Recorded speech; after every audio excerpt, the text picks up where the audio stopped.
जिला स्तरीय युवा संसद कार्यक्रम का आयोजन आज चूरू के टाउन हॉल में नेहरू युवा केंद्र, राजकीय लोहिया महाविद्यालय की राष्ट्रीय सेवा योजना, एपेक्स वेलफेयर सोसाइटी व अणुव्रत समिति के सहयोग से संपन्न हुआ।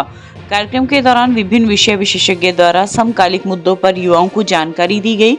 इस वर्ष पड़ोस युवा संसद की थीम युवा के लिए युवा के द्वारा रखी गई, जिसमें योग, स्वस्थ जीवन शैली, साइबर सिक्योरिटी, मतदाता जागरूकता, माई भारत पोर्टल, मॉक पार्लियामेंट, सांस्कृतिक कार्यक्रम आदि शामिल किए गए। कार्यक्रम के मुख्य अतिथि सांसद राहुल कस्वां ने युवाओं को संविधान एवं संसदीय कार्य प्रणाली के साथ साथ तकनीकी एवं कौशल में पारंगत होने की आवश्यकता पर प्रकाश डाला। उन्होंने बताया कि किस तरह युवा अपने व्यक्तित्व में स्वयं सेवा, अनुभव आधारित शिक्षा तथा कौशल को समाहित कर अपने समाज व देश में नया आयाम स्थापित कर सकता है। कार्यक्रम के शुभारंभ सत्र में युवाओं को संबोधित करते हुए डॉक्टर मनोज योगाचार्य ने प्राणायाम जैसी क्रियाओं का मस्तिष्क व शरीर को स्वस्थ रखने में योगदान पर प्रकाश डाला तथा युवाओं को प्राणायाम कर मन के संतुलन हेतु योग व खान पान पर ध्यान देने की नसीहत दी। इस अवसर पर cyber security experts and retired IPS doctor CB Sharma, जिला युवा अधिकारी मंगल जाखड़, जिला अल्पसंख्यक कल्याण अधिकारी मुकेश धनखड़ आदि उपस्थित रहे। पड़ोस युवा संसद का कार्यक्रम था और इस कार्यक्रम के तहत अलग अलग टॉपिक्स के ऊपर हम युवाओं के साथ में संवाद कर रहे हैं। काफ़ी अच्छा ये डिटेल प्रोग्राम है। इसमें युवाओं संसद में कार्यवाही कैसे होती है इसको भी अपना एक प्रोग्राम अभी करेंगे।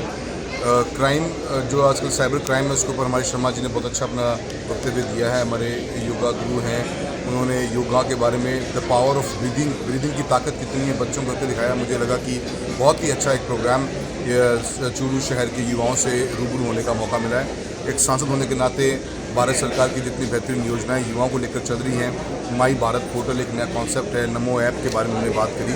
आज बहुत ही बेहतरीन प्रोग्राम रहा और सबसे खुशी की बात है कि 90% से ऊपर बच्चों का जो डेडिकेशन था आज बात सुनने का, उन्होंने अपना इन्वॉल्वमेंट दिया है, बहुत ही ज़रा सराहनीय है। और मैं उम्मीद यही करूँगा हर युवाओं से मैं चूरू शहर के और चूरू जिले और लोकसभा क्षेत्र से ये कहना चाहूँगा कि ऐसे प्रोग्राम से आप आइए, बहुत कुछ सीखने को मिलेगा। अलग अलग एक्सपर्ट लोग आते हैं और नेहरू युवा केंद्र चूरू बहुत अच्छा काम कर रहा है और हर युवाओं को इससे जुड़कर अपने पर्सनैलिटी को अपने फ्यूचर कैरियर के अनुसार अपना खुद ट्रेंड होने का एक मौका मिलता है। इस अवसर को कभी छोड़ा ना जाए और जितना हो सके उसमें पार्टिसिपेट करें। कार्यक्रम का आयोजन नेहरू युवा केंद्र द्वारा अपेक्स सोसाइटी व राष्ट्रीय सेवा योजना के साथ मिलकर अणुव्रत समिति के सदस्यों के साथ मिलकर किया गया।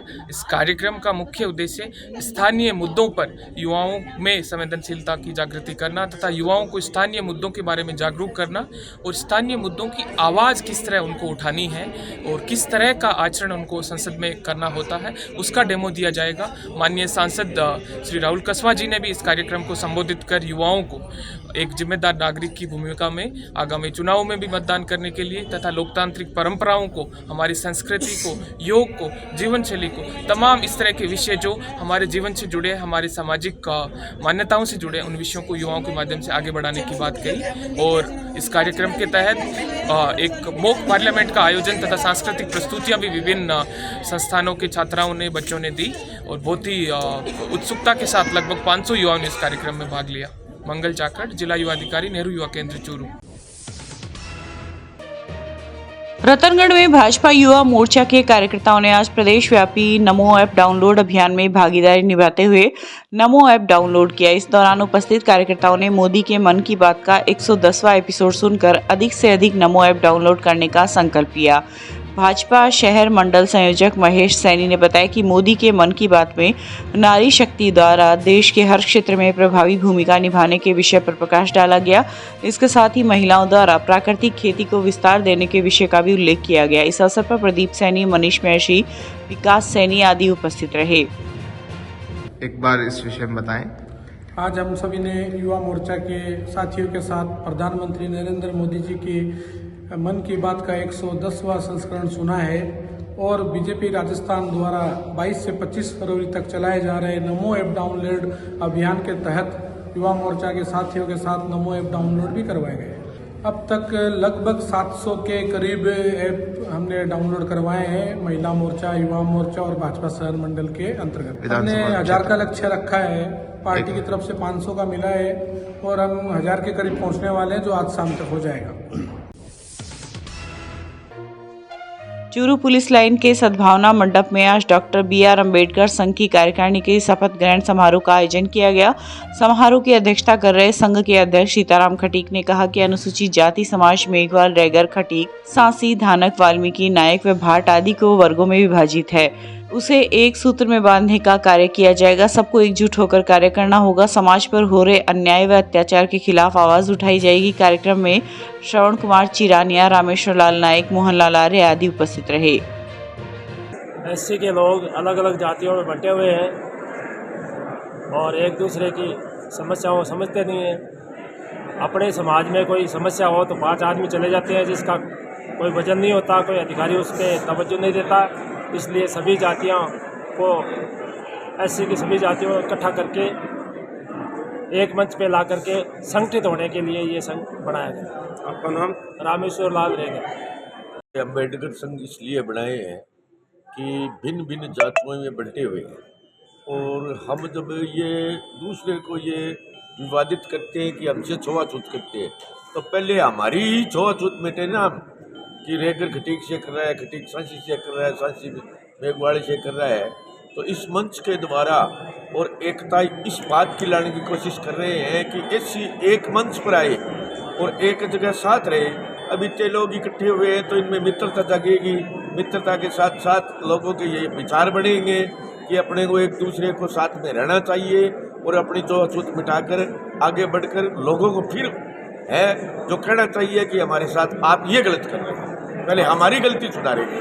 आपका नाम? सीताराम खटीक।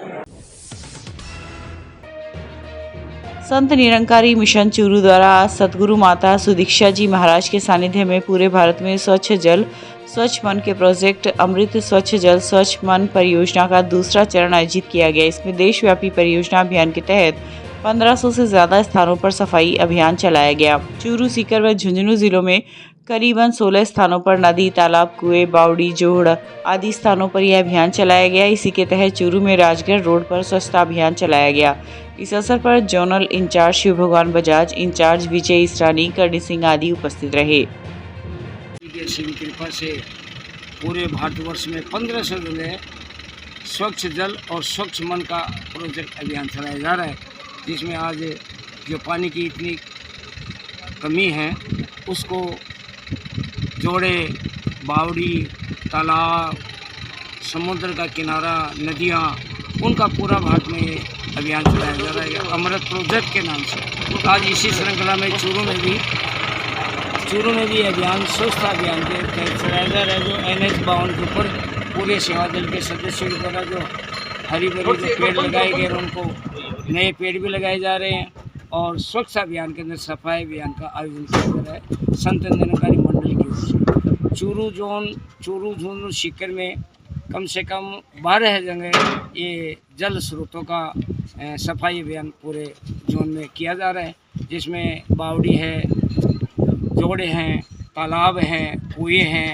तो उनको पानी पीने के लिए, आज का जो पानी है कल बचाने के लिए पूरा प्रोजेक्ट निरंकारी मिशन के द्वारा।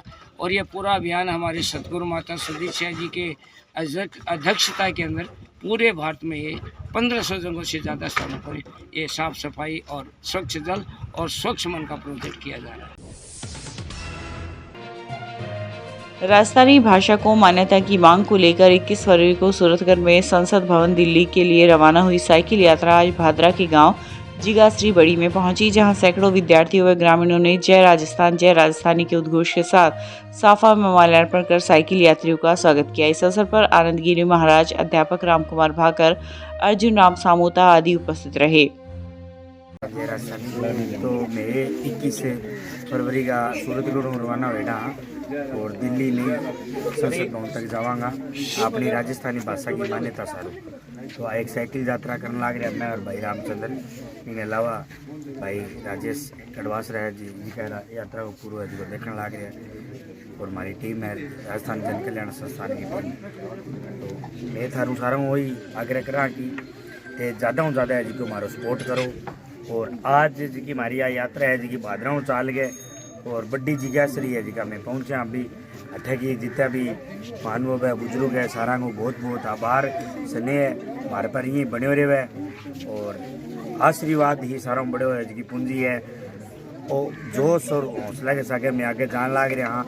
और आज मैं सामने है जी का तारानगर है जी का रुकांगा और काल है जी का राजगढ़ का निकला। तो जय राजस्थान, जय राजस्थान। राजस्थान राज्य भारत स्काउट व गाइड चूरू के तत्वाधान में आज पर्यावरण, वन एवं जलवायु परिवर्तन मंत्रालय, भारत सरकार की नेशनल ग्रीन कोर योजना अंतर्गत जिला स्तरीय स्वच्छता जागरूकता कार्यक्रम का आयोजन किया गया।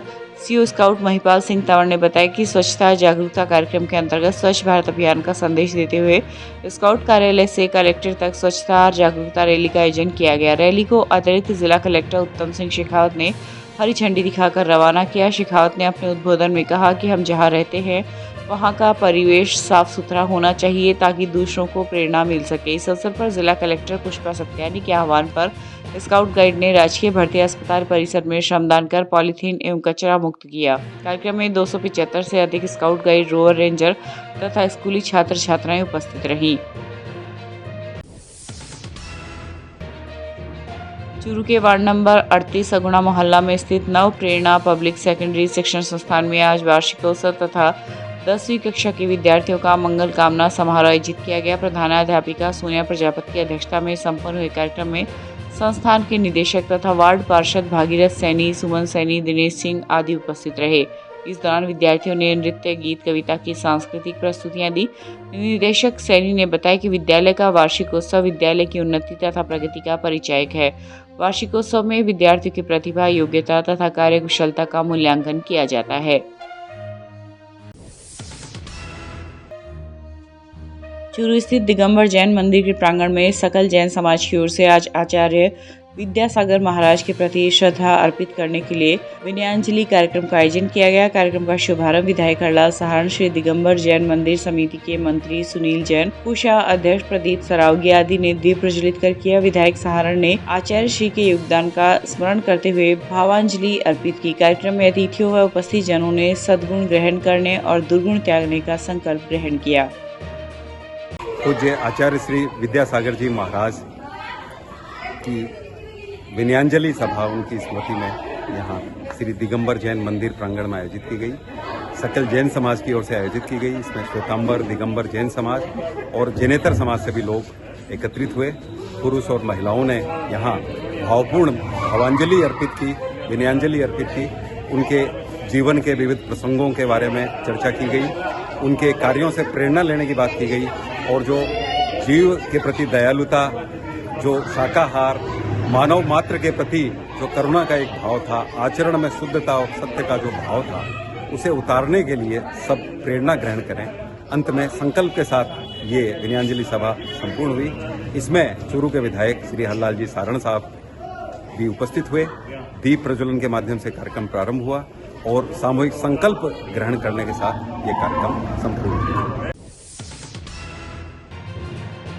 रतनगढ़ के रैगर बौद्धिक मंच व रैगर विकास समिति के संयुक्त तत्वाधान में शनिवार की शाम गुरु रविदास महाराज की जयंती पर रैगर समाज भवन में प्रथम तहसील स्तरीय प्रतिभा सम्मान समारोह का आयोजन किया गया। चिंतरमठ गाडगिल की अध्यक्षता में हुए कार्यक्रम में तहसील की 50 प्रतिभाओं को सम्मानित किया गया। इस दौरान एसडीएम अमित कुमार वर्मा ने शिक्षा पर बल देते हुए कहा कि जीवन में पढ़ाई का बहुत महत्व है। कार्यक्रम में शिक्षा अधिकारी सांवरमल गहनोलिया, डॉक्टर JK सकरवाल, किशन लाल गहनोलिया आदि उपस्थित रहे। चूरू मुस्लिम सेवा संघ की ओर से नए CI दिलीप सिंह का स्वागत किया गया। इस अवसर पर अध्यक्ष शाहरुख खान, आमिर खान, सूफियान निर्वाण आदि उपस्थित रहे। रतनगढ़ पुलिस ने मेगा हाईवे पर नाकाबंदी के दौरान पंजाब की तरफ जा रहे कोयले से भरे ट्रक को रोककर उसकी तलाशी ली तो ड्राइवर सीट के नीचे 2 किलो डोडा पोस्त चूरा मिला, जिसे पुलिस ने जब्त कर ट्रक में सवार पंजाब के 2 जनों को गिरफ्तार कर ट्रक को सीज कर दिया। मिली जानकारी के अनुसार CI दिलीप सिंह के नेतृत्व में पुलिस दल मेगा हाईवे पर नाकाबंदी कर रहा था कि संगम चौराहे से पंजाब तरफ आ रहे कोयले से भरे ट्रक को रुकवाया और चेक किया तो उसमें सीट के नीचे 2 किलो डोडा पोस्त चूरा बरामद हुआ। सरदारशहर इच्छापुर बालाजी मंदिर के पास कार की टक्कर से एक पैदल जा रही महिला घायल हो गई। आसपास के लोगों ने निजी वाहन की सहायता से महिला को राजकीय अस्पताल पहुंचाया, जहां चिकित्सकों ने प्राथमिक उपचार कर उसे हायर सेंटर रेफर कर दिया। पुलिस सूत्रों के अनुसार इच्छापुर बालाजी मंदिर के पास मजदूरी का कार्य करने वाली 28 वर्षीय विजयलक्ष्मी सड़क पार कर रही थी कि रतनगढ़ की ओर से तेज गति से आ रही कार ने उसे टक्कर मार दी, जिससे महिला के गंभीर चोटें आई। सरदारशहर के खेजड़ा गांव के पास 18 फरवरी को मिले युवती के शव मामले में नोहर के देवासा निवासी एक व्यक्ति ने उक्त शव की शिनाख्त अपनी पुत्री के रूप में की है। इस मामले में शनिवार को नया मोड़ आ गया। जिस युवती के नाम से शिनाख्त हुई थी वह बीकानेर इलाके में अपने प्रेमी के साथ मिली। नोहर के देवासा निवासी ने शुक्रवार को भानीपुरा पुलिस थाने में रिपोर्ट देकर बताया कि खेजड़ा गांव में जिस युवती का शव मिला है वह शव उसकी 17 वर्षीय पुत्री का है। उसकी पुत्री 15 जनवरी को घर से बिना बताए निकल गई थी। शव कटा हुआ मिला था। ऐसे में अंदेशा है कि उसकी पुत्री की निर्मम तरीके से हत्या कर दी गई। उसके बाद उक्त लोगों ने हत्यारों की गिरफ्तारी के बाद शव उठाने की बात कही। पुलिस ने शंका होने पर टीमों को रवाना कर मामले की गहनता के साथ जाँच की। भानीपुरा एसएचओ राय सिंह ने बताया कि युवती पहले भी घर से गायब हो गई थी। इसके आधार पर एक टीम को बीकानेर इलाका में रवाना किया तो युवती अपने प्रेमी के संग मिल गई। पुलिस मामले का पर्दाफाश करने के लिए गहनता से जुटी हुई है। खेजड़ा में जो मृत युवती मिली थी, कल उसकी शिनाख्त हुई थी, उसके बाद में ऐसी खबरें आ रही कि वो जिंदा मिली है। क्या मामला पूरा? जी, अनआइडेंटिफाइड बॉडी का जो 302 का प्रकरण हुआ था मर्डर का, उसमें देवासर निवासी जो थे उन्होंने अपनी पहचान करी थी कि ये हमारी बेटी है, परिवार की है। तो उस एंगल से हमने उस लीड को लेके और जांच की तो वो जो उन्होंने क्लेम किया था वो उनकी जो लड़की 1 महीने से गायब थी उसको हमने दस्तयाब कर लिया है और जो भी सस्पेक्ट उसमें थे उनसे भी हमने पूछताछ की है। तो वो लड़की जिंदा मिली है। कहाँ से दस्तयाब की? उस लड़की को हमने वो जो पहले का सस्पेक्ट था उस हिसाब से तो उसके घर पे ही थी वो। वैसे शव का पोस्टमार्टम करवा दिया हमने और अभी उसका अंतिम संस्कार जो है नगर पालिका के उसको सुपुर्द करके अधिकारियों को और उसका अंतिम संस्कार करवाएंगे। आगे जांच कैसे बढ़ेगी, किस तरह से? आगे जांच हम सीसीटीवी और टावर और जो भी सेल आईडी वगैरह हैं उसके हिसाब से देखेंगे, डम डाटा के हिसाब से। अभी तक पहचान नहीं हो? अभी पहचान नहीं हो पाई है। जो भी लीड मिलेगी हमें ह्यूमनेंट के हिसाब से।